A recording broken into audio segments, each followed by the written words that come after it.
Jerry Jones continues to prove why he's one of the dumbest owners in sports history. I'm Coy Camiscioli from Philly Sports Talk here. I'm going to talk about the Micah Parsons trade for you. Just a brief moment or two because this is just such major news. I thought I should give my opinion on this deal for you. Um, I have to say, I knew this was going to happen, not to Green Bay. I knew that he was going to get traded. There's a difference between like the holdouts between Micah and like Terry McLaurin's, the Commanders, Brandon Ayuk's last year with the 49ers, because those guys, you kind of know they're going to get signed. They're not like protesting the team, or they haven't had like pure blood hatred for their team. Micah did. And like he announced on Twitter, like he sent a whole goodbye message and everything like about a month ago. And then like a couple weeks later, no progress was found, and he just made it clear that like this is it. Like he's actually out. Like he's not playing at all for them. And so you kind of get the feeling that something was going to happen. So it did.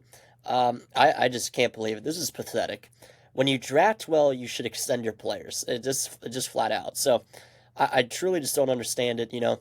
Micah's the best edge rusher in the league, in my opinion, if not one of the best. Nick Bosa is obviously there, T.J. Watt, so maybe he's not the best, but he's top three, and he might be number one.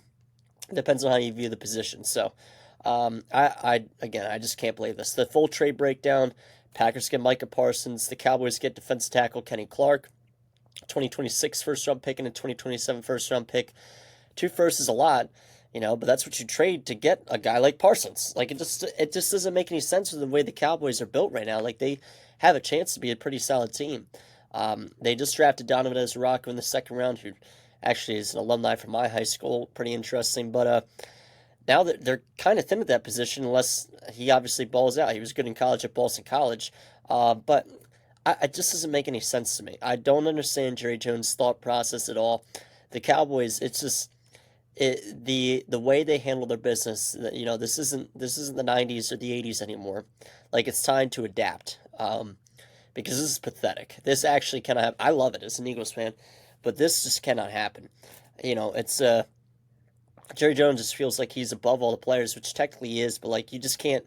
It's just not how that is anymore. Like I don't know. Regardless, Micah Parsons, he then signs a contract extension with the Packers, 4 years, $188 million to make him the highest non-paid quarterback in the NFL. $120 million fully guaranteed at signing. So pretty unbelievable stuff right there from Micah Parsons. So again, I'm kind of in disbelief as an Eagles fan.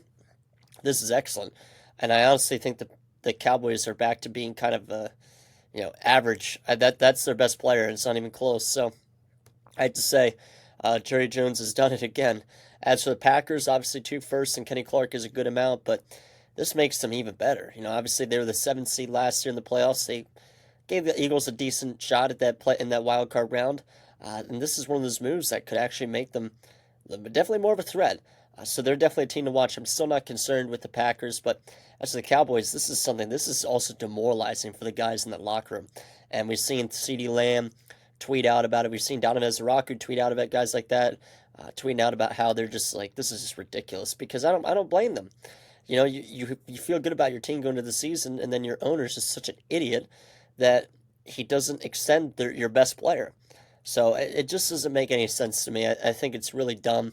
But again, as an Eagles fan, I like it. So on that's all I got. Those are my thoughts on it. I think the Cowboys are back to not even contending this year, but we'll just have to see. And although more podcasts coming out this week, more NFL podcasts, and specifically an Eagles-Cowboys pregame episode. So stay tuned, and thank you guys for listening.